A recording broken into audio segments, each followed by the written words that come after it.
Well, hello. Welcome to the Constable Podcast. It has been so long since it's just been you and me here chatting away together, because I have had so many, well, I have to be honest about it, amazing guests on this podcast over the last couple of months, but I haven't really just had a chat, me to you, for a long time, and I'm really honestly quite excited about it today, because I have got an epic podcast for you.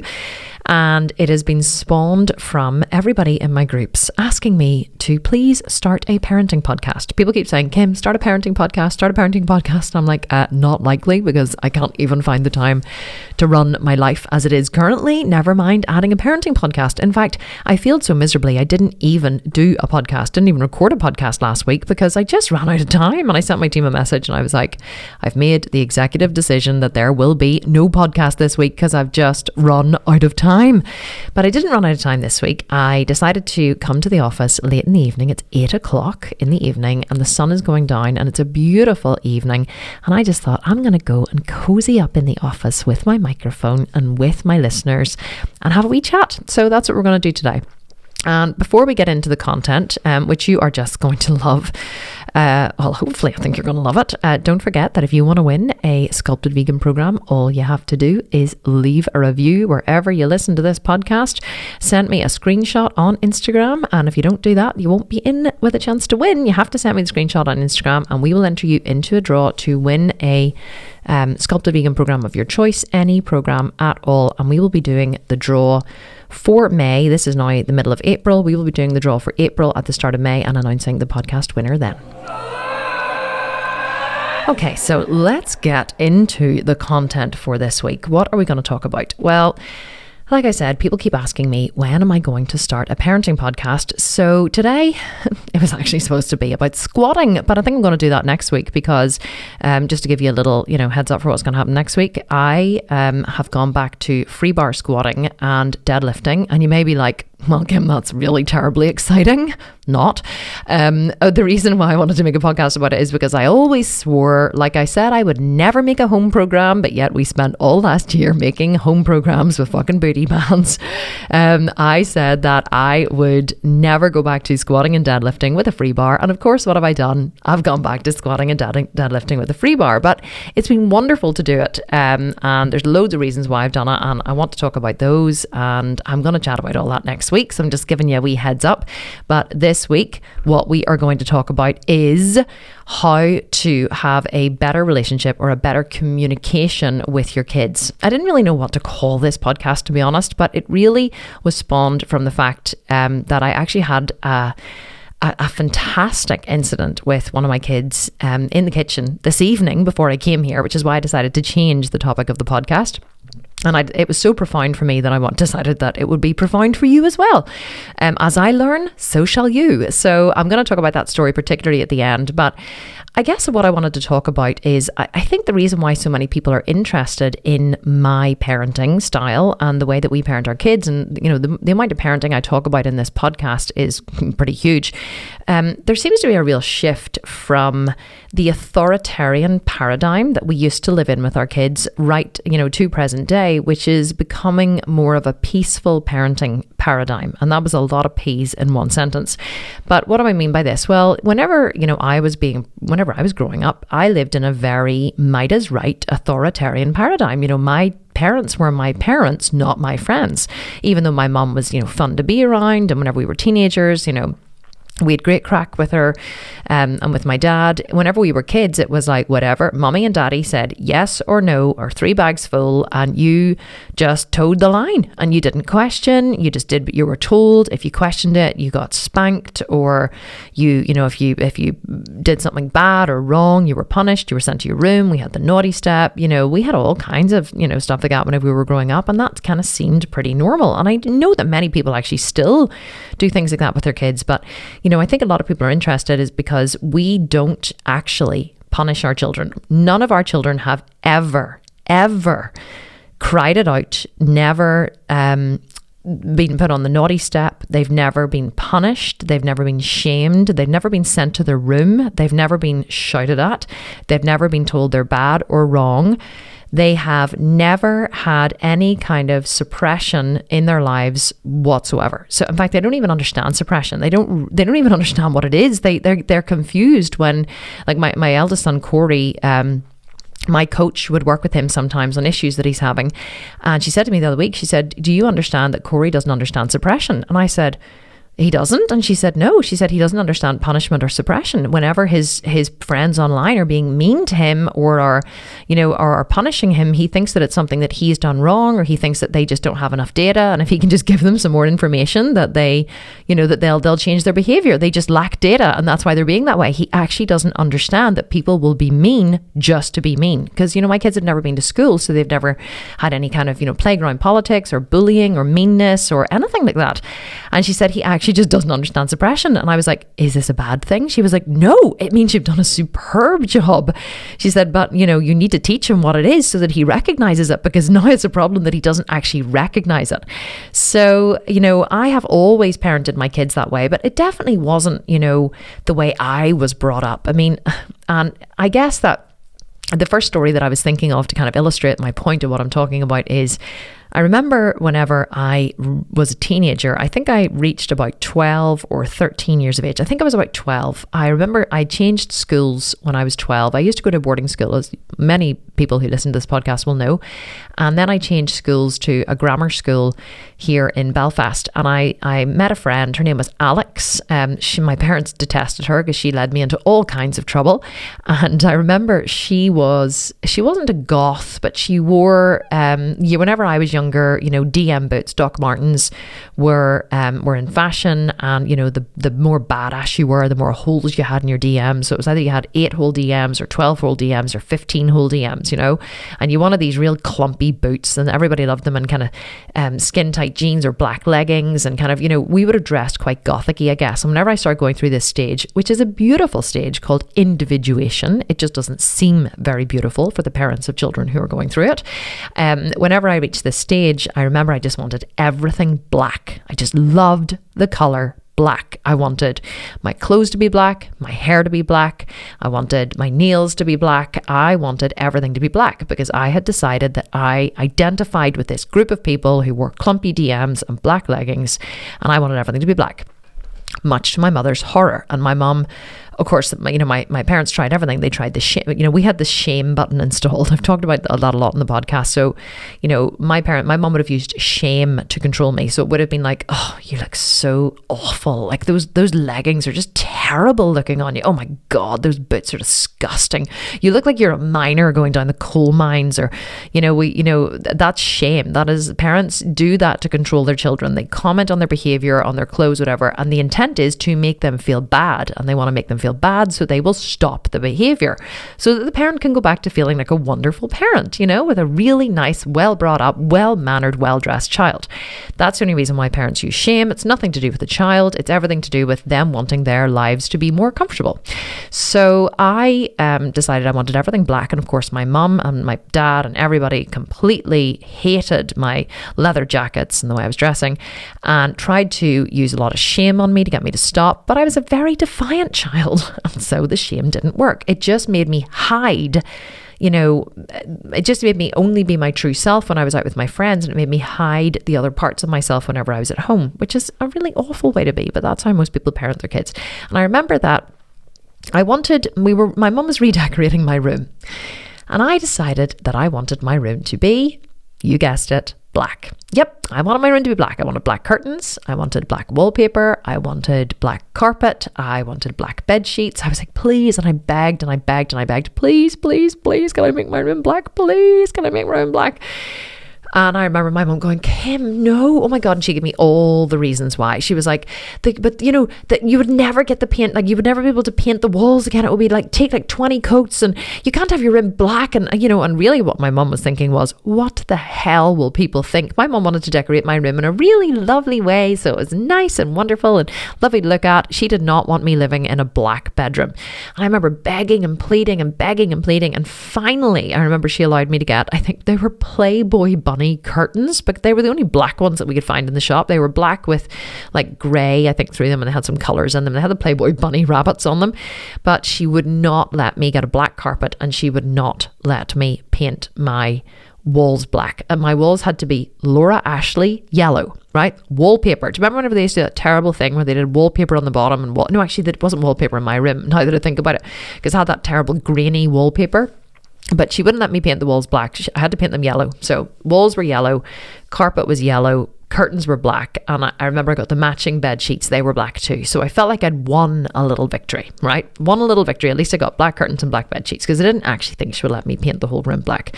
But like, here is the problem, right? So the problem was I wasn't really fighting to have my room black. I was fighting to be seen, to be heard, and to be understood. Because what your kids are saying is the problem is rarely the actual problem. Okay. So I didn't really want my room black. I kind of did want my room black, but more than anything, what I actually wanted was to feel accepted. I just wanted to feel accepted. I wanted to feel that my parents and my family accepted me and all of my weirdness and all of my blackness. They just accepted me as who I was, and they did not love me any less. That's what I really, really wanted underneath it all. But of course, I also wanted to be an individual. I wanted to be separate from my parents and have my own identity. But of course, the way I'd been brought up in the authoritarian paradigm was to believe that the only way to have my own identity was to be separate from my parents, to be whoever they were not. Okay. So they were the way they were, and I wanted to be the opposite of them. But really, the only reason a child wants to be the opposite of their parents is so that they can feel like an individual. And if my parents had have allowed me to feel like an individual, they would have removed the war. If you allow your child to be who they are, and you accept, love, and embrace them for who they are without judgment, and you do nothing but smile and say, oh wow, you look beautiful. Yes, those look so amazing on you. I love the 15 holes. I love how clumpy they are on your feet. If you give your children nothing to fight against, your life is so much sweeter because there's no war. And ultimately, as parents, what we want is to have a nice, comfortable life. But what we don't realize is we're creating the fucking discomfort. We're creating the war because we're giving our children something to fight against. Because if you give them nothing to fight against, then there is no war and you have a wonderful relationship with them. And I remember like my mum came home one day. I don't know why she did this, but I remember being at home, and she came home and she had fought me every step of the way to, she wouldn't buy me the clothes that I wanted her to buy me. She wouldn't let me have any of that stuff. So I was walking around like a tramp most of the time in clothes that were, my friends had given me, because kids will always find a way. If you say no and you go against them, they will always find a way to have what they want. And I remember that she came home one day with these clothes, after obviously me, probably because I looked like a tramp, and she came home with these clothes, this big bag of clothes that she bought me, and they were black leggings, different types of black leggings. I still remember one of them was like black and grey striped, like Beetlejuice, except that his was black and white, but these were like black and grey, and black and grey striped. Another one was like, black, but of course they had some kind of little pattern in them or something that, but I was willing to give her that one, and some, black hoodies and black tops, and these boots. They weren't quite DM boots, but they were kind of pretty clumpy and they looked a bit DM-ish. And I remember just feeling, finally she accepts me. Do you know, I just remember feeling, oh my God, this is so amazing. Finally my mom accepts me for who I am. And it was just the most wonderful feeling. Of course, she didn't accept me for who I was. She, allowed me to wear those clothes and accept that little part of me. But, whenever I acted in certain ways or whatever, she definitely was not okay with it. But here's the thing, right? As parents, it is really, really hard, this parenting journey, okay? I'm certainly not the perfect parent, I can tell you.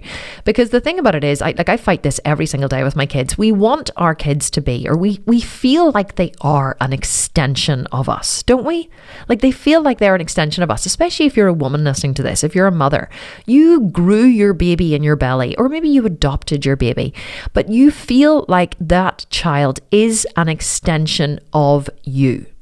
You feel like the way they act reflects on you. You feel like they are a part of you. And of course, they were a part of you at one point whenever they were in your belly, but they are not a part of you anymore. They are now their own adult, or their own person, their own individual, and you need to allow them to be that way. But of course, we all have world audience issues, don't we? Like, what will the neighbours think? Imagine what Joan across the fence would say if she saw you dressed like that. And sometimes we're not afraid to use that. Sure, we're not. Like, we pull out the big guns. Like, imagine if the neighbours saw.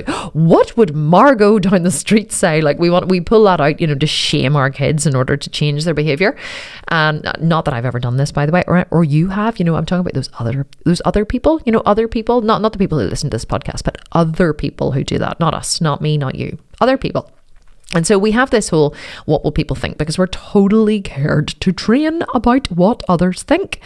And we're trained to think about what others think because, when we were kids, that button was used with us as well. Our parents would have said, oh, don't do that in case people are watching, or don't do that in case, someone such and such sees.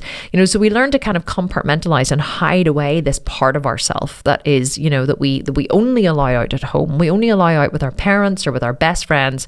And then we put on this show for the world, this person that we believe the world wants us to be, this perfect version of ourselves, and that is who gets presented in the world, and the real you gets hidden behind closed doors. And in fact, what we do whenever we teach, I'm kind of rambling here a little bit, but I want to talk about more about this. What we do whenever we teach our kids to care about what others think, and we teach them to only show their true selves to people at home or to their family or to their closest friends, you cause what is known as a disintegration. So you teach them to compartmentalize themselves. You teach them to have almost a fragmented personality, which actually isn't a good thing and can get them into, all kinds of trouble. I remember hearing a story, I've told this story once before. It was about a guy who was in therapy and he was an alcoholic. And he couldn't stop drinking. But whenever he came to therapy, he would, he really wanted to give up drinking, and he would listen to, himself, or he would listen to the therapist, and they would talk it through, and they would put a plan in place, and they would, he would leave, and he'd be really enthused that this plan was going to work. And then he would leave the therapy session, whatever, and he would come back the next week, and the doctor or the therapist would say, well, how did you get on? And he would say, well, yeah, I was really good. I went 4 days without drinking, but then on the 4th day I just caved. And the therapist would say, okay, well, we'll do some more work. So they would do some more integration therapy and some more work and some more talking, and they would set a plan in place, and the guy would leave, and then he would come back the next week, and the therapist would say, well, how did you get on? And he would say, oh, I didn't do too well. I only managed to go 1 day without drinking. So they would repeat the process, they'd do it again. And so then the next time they came in, the therapist said, well, how did you get on? And the guy said, well, I left here. And he said, really not good. He said, I left here, and he said, I passed a bar on the way home, and he said, I couldn't stop myself. I just went in and I started drinking, and I just drank solidly for 2 days.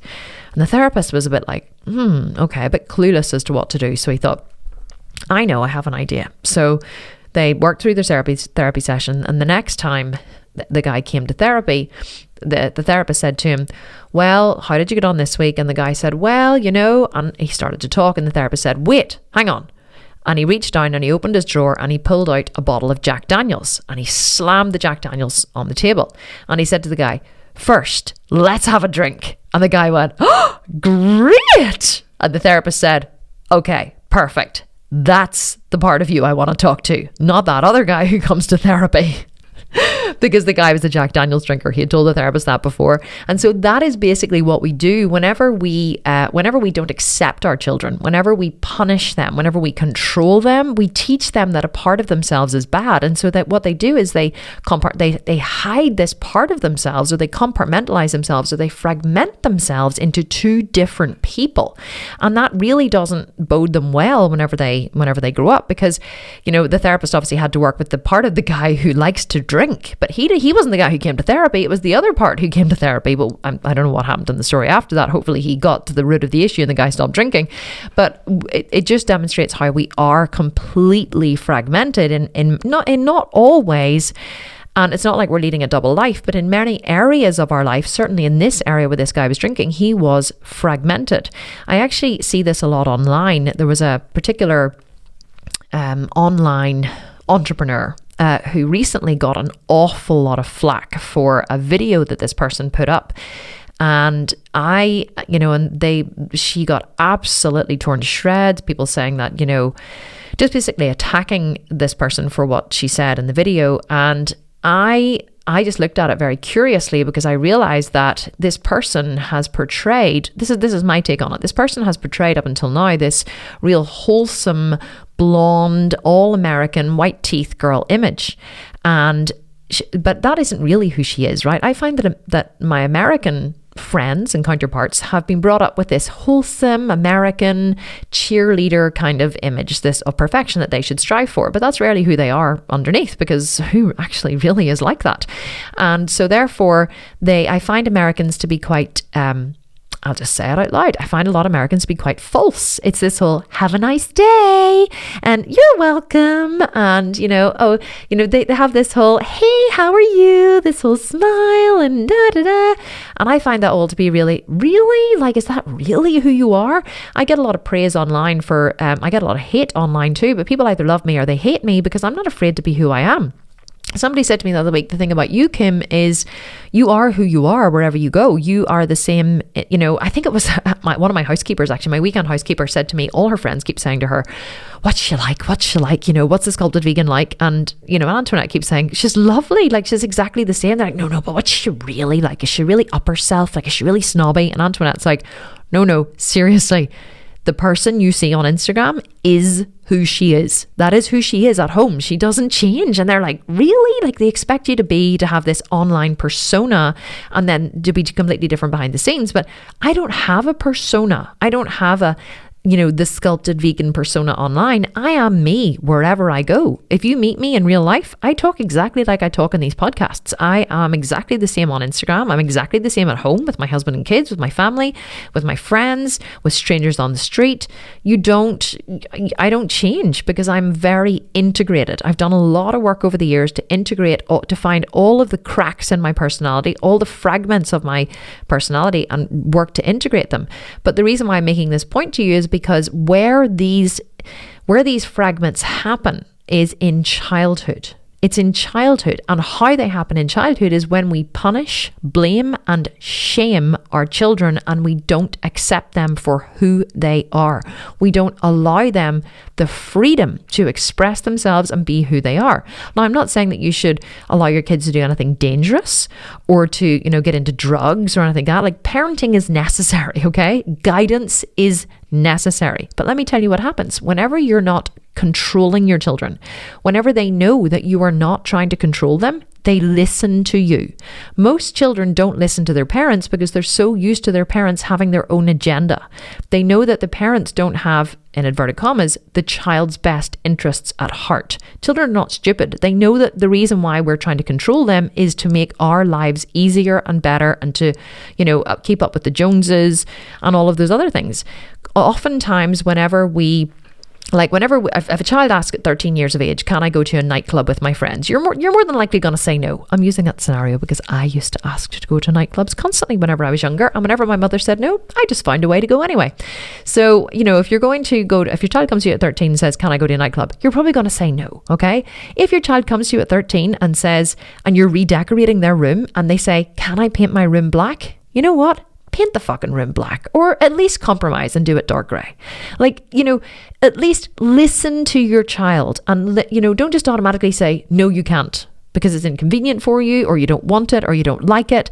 Really try and truly accept your children for who they are, because they're not an extension of you. They are their own people. And truly, I think what most people want, most adults, most parents want, is to have a better relationship with their children. But you're not going to have a better relationship with your child if you can just get them to act the way you want them to act. I think that we mistakenly believe that if we can just get our children to act the way we want them to act, if we can get them to be well behaved, well-mannered, getting good grades at school, applying for university, or any of those, whatever our measurement of success is, if we can just get them to fit into our mold and measurement of success, then everything will be okay. But actually, that's not true. What will be more okay is if you just allow your child to be who they are. That is what will lead you to a happier life. And the thing about it is, as well, but our kids will fight to the death, okay, to be who they are. They will fight to the death for you to hear them. And hearing them, or learning how to listen to, not just to kids, but to anybody, is actually an enormous skill that many, many, many people are missing. And the reason why we're missing this skill is because we're not taught it as children. We're not taught that communication is a two-way thing. We are told what to do by our parents. We are told what to do by our teachers. We are told what to do by all the adults in our lives. So whenever the people who we learn the most from are adults. We don't learn the most from our friends. Normally we learn bad shit from our friends, but the people who we learn to be, we learn adulting from are the adults. So if the adults in our lives don't know how to communicate and don't have very good communication skills, then we as children will not develop very good communication skills, and therefore we will not develop these as adults. And if you want to help your child be better in the world, let me tell you, if you learn to communicate better with your child, you will model communication skills for them, and they will naturally learn how to do conflict resolution, how to ask for what they want, how to negotiate for what they want, and how to have a conversation without screaming, without fighting, without pushing, and without confrontation or butting heads.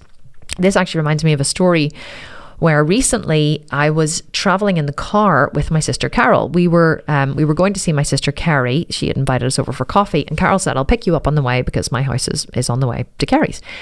And so she picked me up, and whenever I got into the car, the phone rang, and it was my niece. So she has two daughters. One is 18 and the other one is 16. So it was the younger daughter had rung, and as soon as she came on the phone, she said, "Mom," and Carol said, No, Lauren, no, I'm not doing this. We've had this conversation. I'm not having it again. And so I obviously knew immediately there had been conflict. And so Lauren said, but mom, but let me just tell you, but and Lauren started trying to explain. Carol was like, "Lauren, I hear what you're saying, but no, Lauren, we've had this conversation." She obviously didn't want to have it in front of me. So she started saying, no.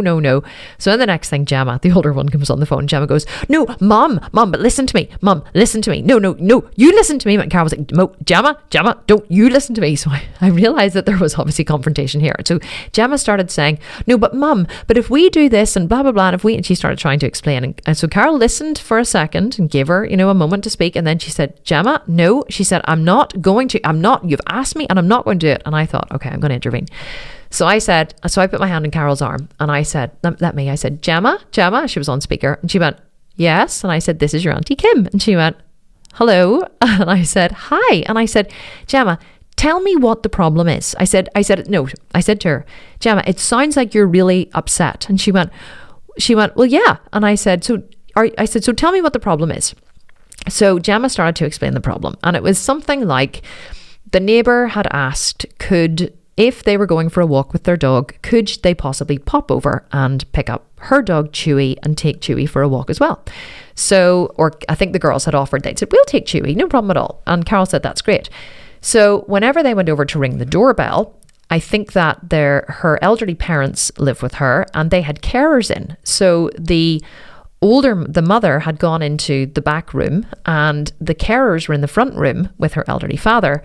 And she couldn't, the grandmother couldn't hear the doorbell, or the girl's mother couldn't hear the doorbell. And so the girls had, come back over to the house and they'd rung Carol. And Carol had said, "Just wait until the carers go and they go back into the front room and then go and ring the doorbell again."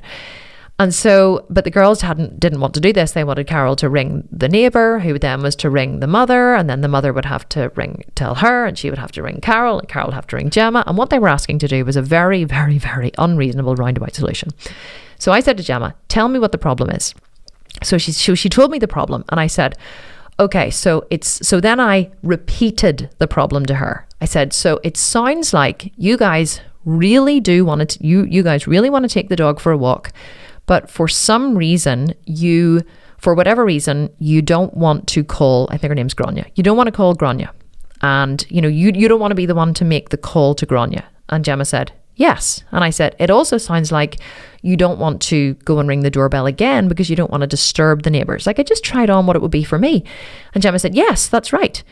And I said, so is it that you're, and then I tried on something else. I said, so is it that you're embarrassed? I said, is that what it is? And she said, no, I'm not. She goes, it's not that I'm embarrassed. She said, it's just that, and then she started telling me the real problem, which was something about, she didn't want to be the cause of the issue. She goes, I don't want to be the one, I don't want to have to ring Grania, and then Grania's going to have to ring me back. And then I know that she's in work, and I don't want to be the one to put her out. And so then the real issue came out. And I said to her, oh, so you don't want to be a nuisance. I said, you don't want her to have to put herself out and call you back, and then you're going to feel bad because she whatever. And she said, yes, that's exactly it. So I got her saying, yes, that's exactly it. And I said, okay, I totally understand. And I said, I want you to know I would probably feel the same as you. So now I've established rapport. You and I are the same. I said to her, I would probably feel the same as you. I completely understand. I said, but Jem, I said, but here's the thing. So then I gave her more data. I said, your mum and I are driving in the car, and your mum can't actually do anything because she's driving, and we're going to be at Auntie Kerry's really soon. I said, and then we're going to be having coffee. And I said, so if your mum has to be the one to ring Grania, then she's going to have to ring Grania and then ring you back. I said, and then that's going to take time away from our coffee. And I haven't seen your mum in ages. And I said, and I know that you don't want your mum to be uncomfortable. And she went, well, no. And I said, okay. I said, so but what you're asking her to do would cause her to have to put herself out when she's just taking a little time for herself. And I said, is there any way that you would just ring Grania just because, just to help your mum out? And Gemma went, well, yeah, of course. Yeah, I could do that. Yeah, that's no problem at all. And I said, would you? I said that I would really appreciate it. And I said, listen, if there's any issue and you can't get hold of her, or there's anything else happens, I said, you can absolutely message me, because I have your mum's phone and I'm beside her, and I can message you back. I said, so if there's any issues, you message me. And she went, yeah, okay, that's fine. I can ring her, no problem at all. I said, Gemma, you're an absolutely super girl. I love you. Thank you so much. And she was like, okay, no problem at all. Right, I'll go ring her now. Okay, bye. And I hung up the phone, and Carol turned to me and she went, how the fuck did you do that? And I said, I just asked questions, Carol. I said, Gemma was having an emotional reaction. She was, and it wasn't about so Carol perceived the problem to be that Carol perceived Gemma's problem to be that Carol wouldn't ring Grania. So she was fighting to be right. She was like, I shouldn't have to ring Grania because I'm driving and it's not my problem. And Gemma was like, you should be the one to ring Grania. Okay, so they were fighting over the content of who should ring Grania. That was not Gemma's issue. Gemma's issue was she didn't want to be a nuisance. She's only 18. She didn't want to be a nuisance to the neighbour. And I actually said to Gemma on the phone too, I said, don't forget, you're doing Grania a favour. I said, she has asked you to walk the dog and you're doing her a favour. She'll probably be delighted to call you back and arrange this for you. And she went, oh yeah, I never thought of that actually. So, I just gave her more data. And I said to Carol, you were fighting. I said, you thought that she wanted you to ring Grania. And she said, yes. I said, but you never asked why. Why do you want me to ring Grania? So I said, it's, but even if you had said, why do you want me to ring Grania? That would have seemed defensive. I said, but what I did was I understood her first, and then I invited her back into my world. So it's almost like rapport. I remember somebody calling or saying whenever you establish rapport with someone, you invite them, you first of all step into their world, and then you invite them back into yours. So you never ever in a conversation, in a conversation, you never, especially when someone's emotionally invested, you never try to invite them into your world before you have first stepped into theirs. And I want that, if you take nothing away from this podcast, I want you to take that away. If you ever want to understand someone or have a better communication with someone or a better relationship with someone, you first step into their world, try them on, and then invite you back into theirs. And then invite them back into yours. Jordan Peterson talks about this in his book, 12 Rules for Life. He says that, an exercise he used to get couples to do was anytime they had a conversation, the other person wasn't allowed to speak until they had fully understood and repeated to the other person what it was the person meant. So say we're having a conversation and I said to Ryan, I was really upset the other night whenever I asked you for help and you didn't help me. So Ryan would normally respond and say, what night? I don't remember not helping you. But in Jordan Peterson's example, Ryan would have to say, you were really upset the other night whenever I wouldn't help you. So he actually repeats back to me what I've said so that he knows I understand. And if he got it wrong, I would say, no, not the other night, on Tuesday or whatever. Or if it was correct, I would say, yes, the other night. And so then he would be allowed to respond once he'd shown he'd understood. So it's exactly the same kind of thing about, stepping into someone's world, trying them on and then inviting them back into yours. And that's exactly what I did with Carol. And I'm going to give you some strategies at the end, by the way, to use this. But when you use this technique with your kids, everything changes, but you have to practice, right? It comes kind of naturally to me because I've done it for so long, but it doesn't just come naturally to most people. You have to practice, and you're going to get it wrong in the beginning. You're going to fumble and stumble, but you should practice this everywhere. Practice it at work, practice it with your husband, practice it with your kids, practice it everywhere. I'll give you one more example actually of, and this was the incident I spoke about at the start that happened tonight that actually spawned this podcast, because I thought, you know what, this was a bit of a breakthrough for me actually, and I'll tell you why. But I just thought if every parent could learn this skill, it would be transformational for them. So what happened was, I have a second son. My second child, his name is Kai, and he is the most stubborn little bastard you'll ever meet in your entire life. Like, he's so like me, it's unbelievable. And let me tell you why he's stubborn. I know how I've ruined him. So you know how whenever you only have one child or it's your first child, they're really easy to control because, there's only one of them. And so if you can, and I was not as good a parent as I am now whenever I had Corey. I have grown a lot over the years, and I had a lot of control issues when Corey was born. And so because I needed to have control, I used to fight Corey for control. And so therefore, because I was bigger and stronger, he could never win, right? I could always win in every fight because I am bigger and stronger. But whenever Kai came along, of course, I then applied the same tactics to him. If Kai didn't want something and I did want it to happen, I tried to force it to make it happen, like, into his car seat or bedtimes or whatever.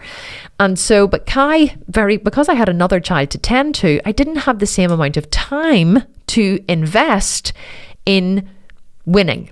And so therefore, Kai learned that if he just held on for long enough, eventually he would get what he wanted. Because you know what it's like with I think that's why the second children are the way they are, because we apply the same techniques that we used with them that we used with the first child, which is we hold our ground and we stand firm and we stand firm and we stand firm until we say, oh, for fuck's sake, just give it to him, because we can't be arsed to fight anymore. And so they learn that if they fight for long enough, they get what they want. And that's why you have very defiant, stubborn second children. That's my hypothesis anyway. I don't know whether it's true or not, but I've tested it in a few families and it does seem to be pretty common. So that's the way Kai is. And whenever Kai decides he wants something, he wants it. Now, Kai is 14 and he is individuating. Kai is going through the beautiful or not so beautiful stage of individuation. And what individuation means is he is establishing who he is as a person, and who he is as a person is not me. He is very defiant against me. Kai has decided he wants to live in the woods. As with no money. He believes that capitalism is bad and that wanting money is bad, and everything that I have, everything I stand for, everything I am, Kai wants to be the opposite. But that's fine. I just let him individuate. I don't care. I don't give him anything to fight against. But he will sometimes fight to the death, and I always try and give him everything that he wants, because not everything that he wants, but I don't give him anything to fight against. So tonight, anyway, I was tidying up the kitchen after dinner, and he came into the kitchen and he said, so this is part of his whole quest for the simple life. Kai has a beautiful Super King pocket sprung mattress, solid oak bed in his room. But you know where Kai sleeps? On the floor. Because Kai rejects the comfort of the beautifully handcrafted linen sheets that he has on his bed and the pocket sprung memory foam mattress. And he prefers to sleep on the floor with a blanket. He does have a pillow, I think. but he's gone a few nights without a pillow. And it does bother me, but I don't say anything. So Kai has decided now that he doesn't want his bed anymore. And this has been an ongoing thing for a while, where he keeps coming into me and saying, I want to take my bed down. And I say, Kai, and believe me, listen, if we had somewhere to put his fucking bed, I would take the bed down, but we don't. We are stuffed to capacity in our 6-bedroom house. We have no more room. Our attic is full. Every bedroom is taken. The dining room is a gym. Like, we are full to capacity. So I said to him, Kai, so this has been ongoing for a while. I want to take my bed down. I said, Kai, there is nowhere to put your bed. I'm really sorry. So we've had this conversation so many times, and I keep using rationale and logic, right? Logic, because, you know, to me, it is logical. I want to take my bed down. There's nowhere to put your bed. And also, I'm just not willing to take his fucking bed down, because at some point he's going to want the bed back again, and it is a monster to undo and put back together again, because it's solid oak. So where am I going with this? So Kai comes in tonight and he goes, and I guess he was hanging around. And I thought, oh God, he wants something. He's going to ask me for something. So then he goes, I want to take my bed down. No, he goes, no, something about sleeping on the floor. He says, first of all, something about, you know, I enjoy sleeping on the floor. And I said, yeah, I know. I've seen that you do. That's great. And he said, I don't even sleep in my bed anymore. I sleep on the floor. I said, yeah, I've noticed. That's great. I'm glad that that you're comfortable on the floor. That's wonderful. And he goes, I want to take my bed down. And I said, I know you do, Kai, but we've had this conversation and there's nowhere for you to put your bed. And he goes, yeah, well, what about in the attic? I said, Kai, there's no room in the attic. Can't go in the attic. And he said, well, what about in Corey's room? Corey never uses his room. And I said, Kai, you've already... So every time Kai gets bored, right, he rearranges the furniture in his room. And he decided recently he didn't want his bookcase, and he didn't want this, and didn't want that. So he's moved everything out of his room, and we now have it. And he put it into Corey's room. So poor Corey is like... Corey never uses his bedroom anyway, except to sleep in. His room is bursting at the seams. There is no more room. And he said, we can put it in Corey's room. Kai, can't go in Corey's room. So he started hypothesizing all of these places it could go. It could go on the back room. It could go here. It could go where the bikes are. It could go this. It could go there. And I kept saying, won't go there. No, wouldn't fit there. No, can't go there because there's not enough room. So I kept lodging him out of it. But he kept going and going and going and going. And 18 minutes later, I really was beginning to lose my temper. And I said to him, Kai, then I started to use tones. I was like, Kai, seriously, there is nowhere for the bed to go. I said, I'm not having this conversation anymore, Kai. I'm just not. And so then I decided to give him the silent treatment. So then he kept talking and I just didn't answer. And he said, are you listening to me? I said, I'm listening, Kai, but there's nowhere that bed can go. So he said, but it can go here, but it can do this, but it can do whatever. And then I thought, okay, this isn't working. And then I thought, okay, interesting. I can do this with my niece Gemma, but I can't do it with my own. In fact, I can do it with all my kids, but for some reason I never do it with Kai. So I decided to try a different tactic. So here's what I did. So I was silent for a minute and I said to him, it sounds like you really, really want that bed gone. And he said, yes, I do. And I said, it sounds like it really is important to you. And he said, yes, it is very important to me. And I said, why do you want the bed gone? And he said, I just want more space. And I said, you want more space? So this is mirroring and labeling. If you've ever listened to the podcast that I did with Chris Voss, the FBI negotiator, he talked all about mirroring and labeling. So mirroring and labeling. You should get his book. It's called it's called Never Split the Difference by Chris Voss, Voss. It'll be in the show notes. So I started mirroring and labeling him. So so he said, I just want more space. So then I mirrored. I said, more space? I just repeated what he said. And he said, yeah, more space. And I said, why do you want more space? So then I asked questions. And he said, because I do. And I said, I understand, but like, why? Why do you want more space? He said, well, I just want more space. And I said, well, so then I thought, well, what is it? And I said, well, what's the downside if you don't have more space? And he said, there is no downside. And I said, oh, great. Okay. Well, if there's no downside, then we don't need to move the bed. And then he went, no, hang on. So then he thought, well, shit, hang on. No, there has to be a downside. So he began to think and he goes, well, it's not that I want more space. And then he goes, I just think it would be fun. And I said, and I was like, you think it would be, I said, you think it would be fun? And he said, and he goes, no, before that, tell a lie. He said, no, it's not that I want more space. He goes, I don't know, I just want it. And I said, you want more space because you just want it. And he goes, yeah. And I said, so you just want what you want? I said, so you don't actually want more space. You just want me to agree with you. You just want what you want for the sake of wanting it. And he kind of furrowed his brow and he looked at me and he went, I guess. And I said, so it's not really about more space? And he goes, no, it is. I do want more space. And I said, well, what's the downside if you don't have it? And he goes, well, I just think it would be more fun. And I said, more fun for what? And he said, well, it'd be more fun to have more space because then I could like do more things and it would be fun. And I said, oh, okay. And then I understood. I said, so you just want to entertain yourself? I said, you're bored. And he goes, no. And I said, no, you're not bored. I said, because here's the thing. I said, either you want more space for a purpose. I said, but you can't actually tell me what that purpose is. You can't give me a reason or a downside to not having more space. I said, but what it sounds like you're saying is you're just bored and you want to entertain yourself, which actually makes sense because every time you're bored, you rearrange your room. So I said, and he went, I said, so is that it? And he went, well, I guess I just think it will be fun. And I said, okay. I said, so I completely understand. I said, and while I really, really would love to help you with your problem, you wanting to entertain yourself is going to highly inconvenience the whole family. And I'm not willing to inconvenience myself to this extent just so you can have more fun. I'm really sorry. And he just looked at me and he went, okay, forget about it. Doesn't matter. And he got up and walked out of the kitchen. And I was like, yes, I won. And I really hate to bring it back to like I won, but I was like, fuck, like you have no idea.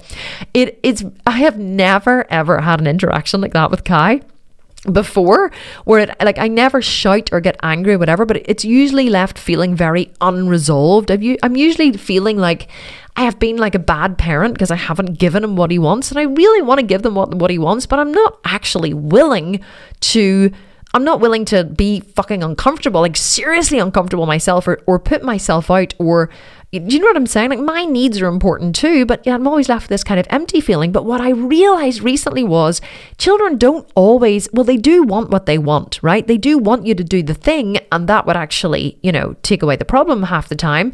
But really, quite often, the thing that they want isn't actually the thing that they want.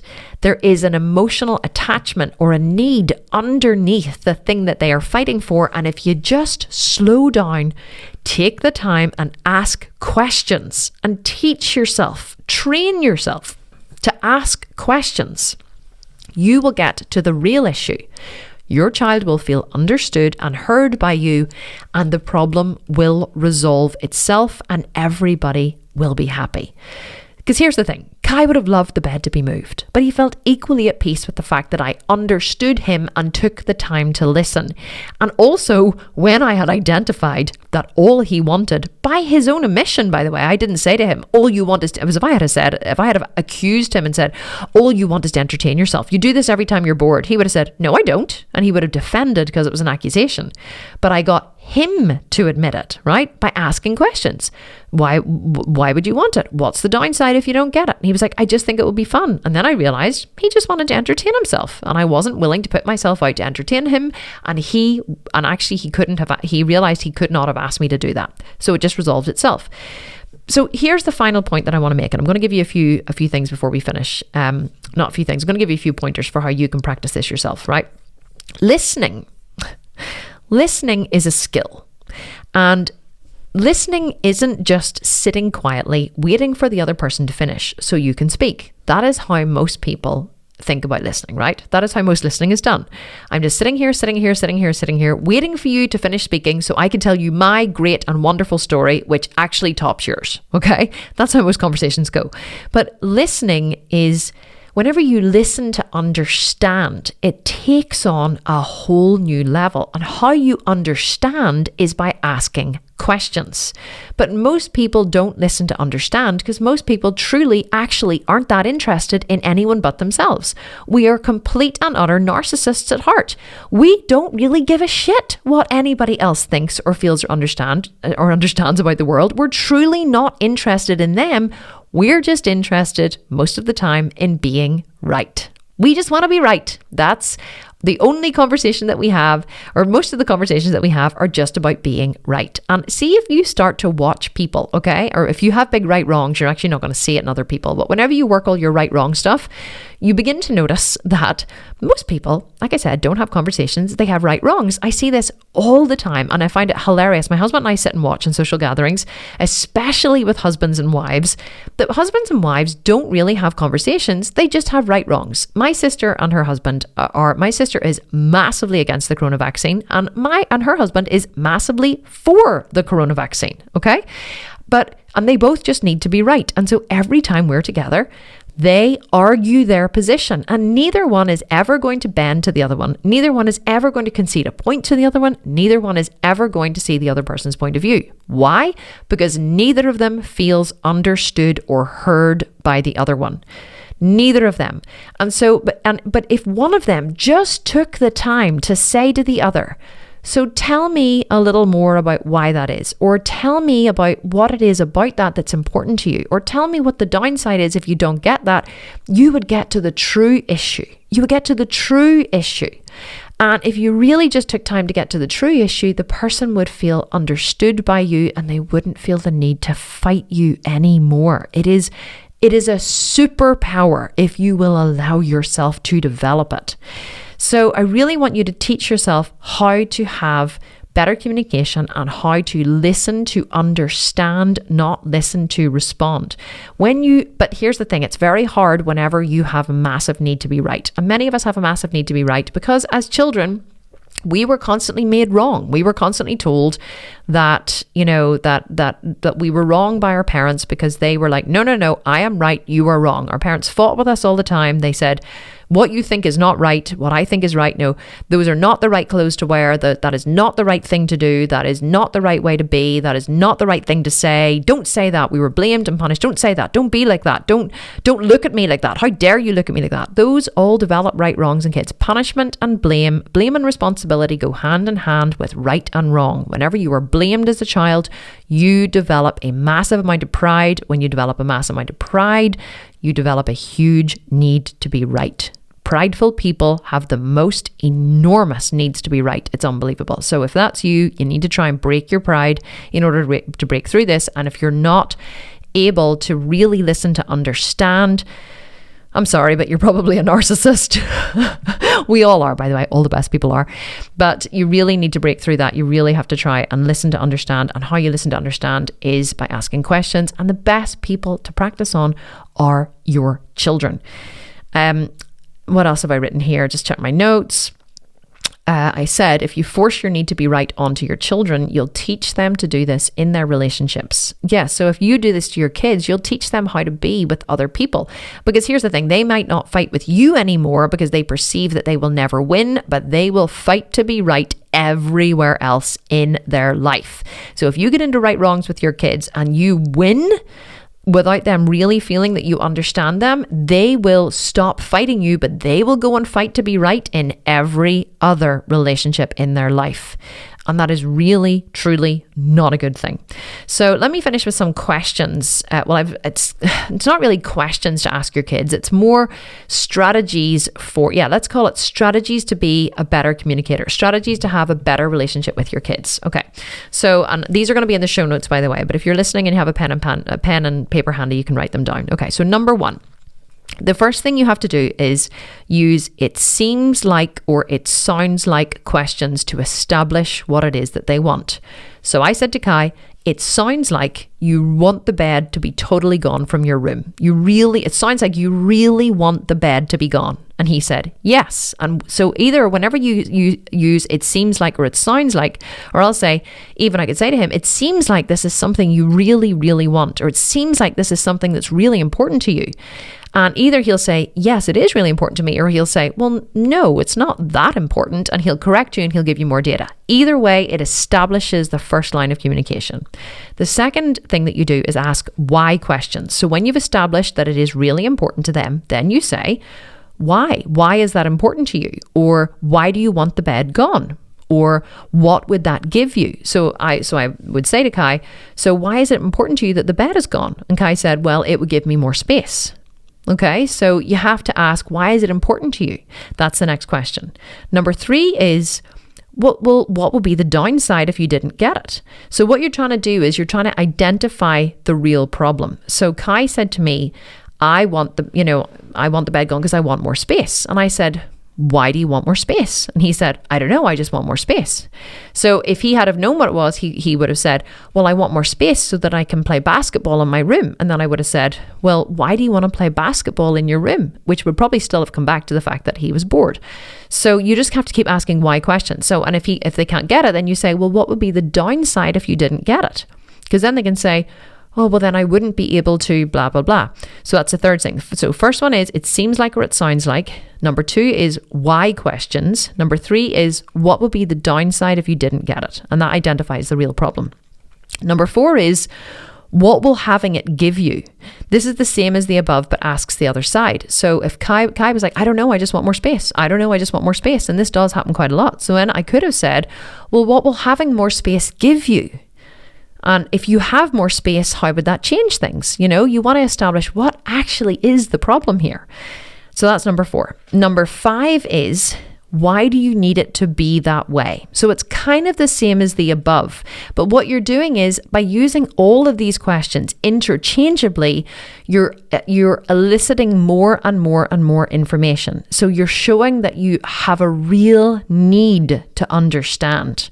That's what I was showing Kai by asking question after question after question. I was showing I had a real need to understand, but also what I was doing was I was getting him to examine the reason why he wanted it, which is something he'd probably never considered. He was just fighting for his need to be right. He was fighting for his need for space. He was fighting to get the bed out of the room. He was fighting just to get what he wanted just because he wanted it. He didn't even know that he was bored.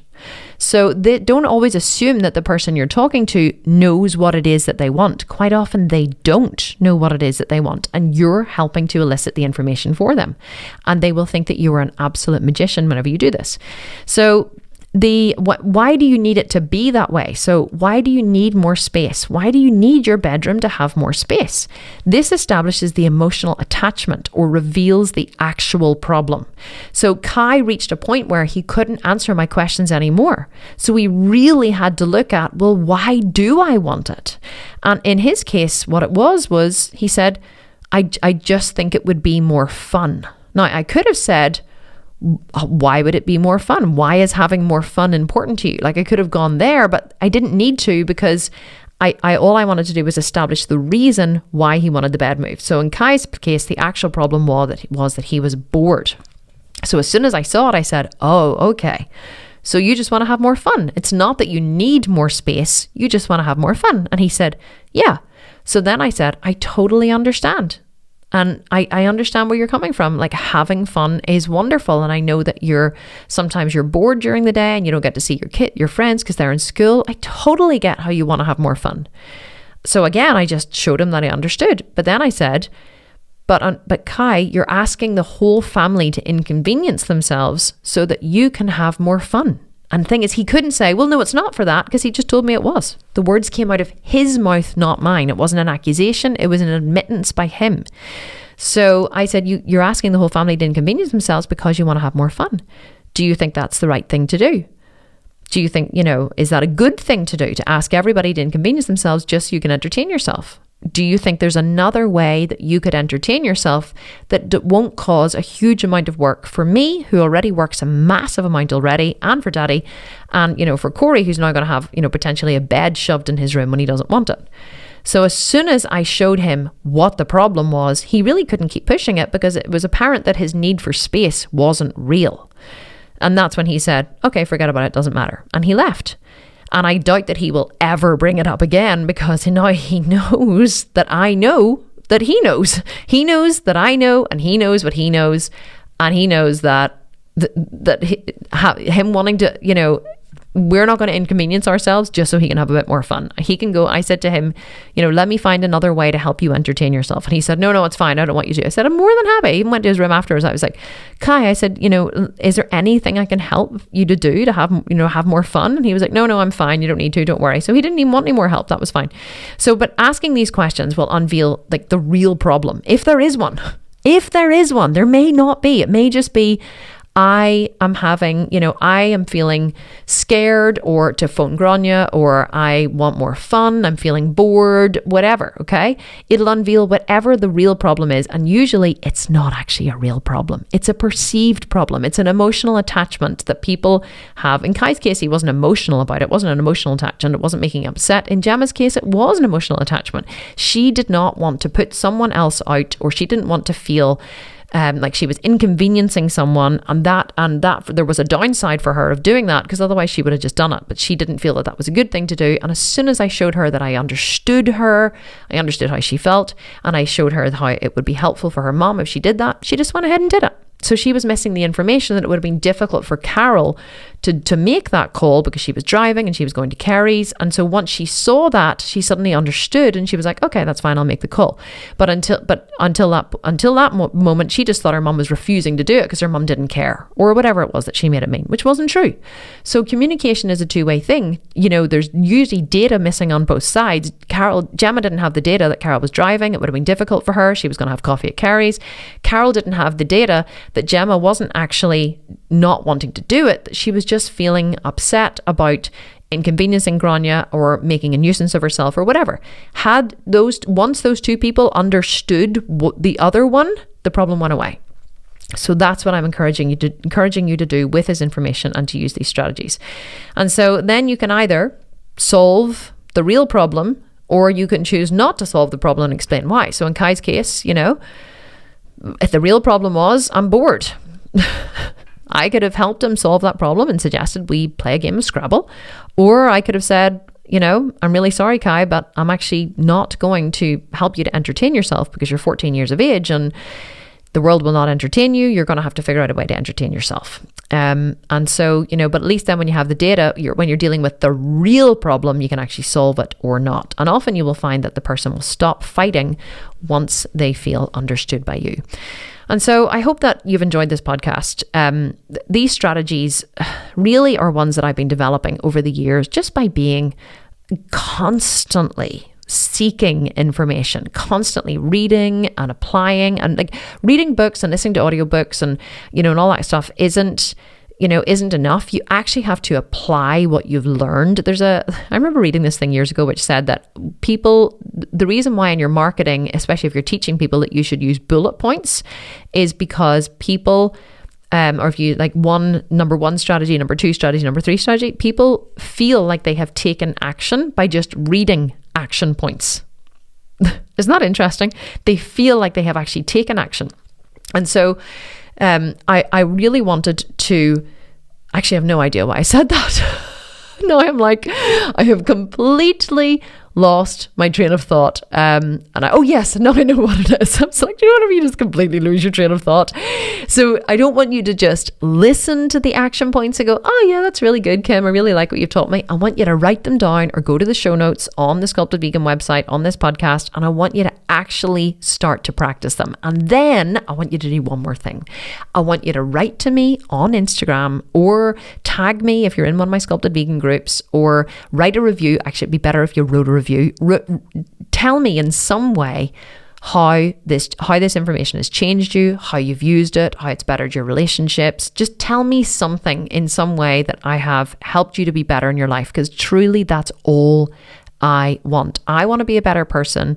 I want to be a better mother, a better wife, and I want you to be a better person. I want you to be happier and more joyful. That's why I do what I do every single day, and why I sit in my office at 9:00 at night and record these podcasts, hoping that somewhere someone is listening and getting a lot of benefit out of it. So I gave you an extra long, juicy episode today because, I hadn't been around for a while. I do hope that you enjoyed it. This is the end now. I'm not really quite sure how I'm going to end, except to say, don't forget to leave me a review in the podcast. Leave it on iTunes, preferably. Send me a screenshot on Instagram, and you could be in with a chance of winning a Sculpted Vegan program.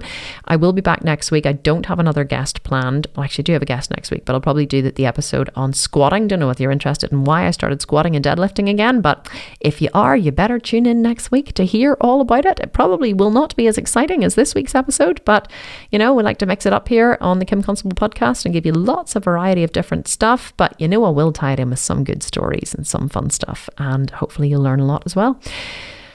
Okay, all that is left is to say adieu from me to you and you and you.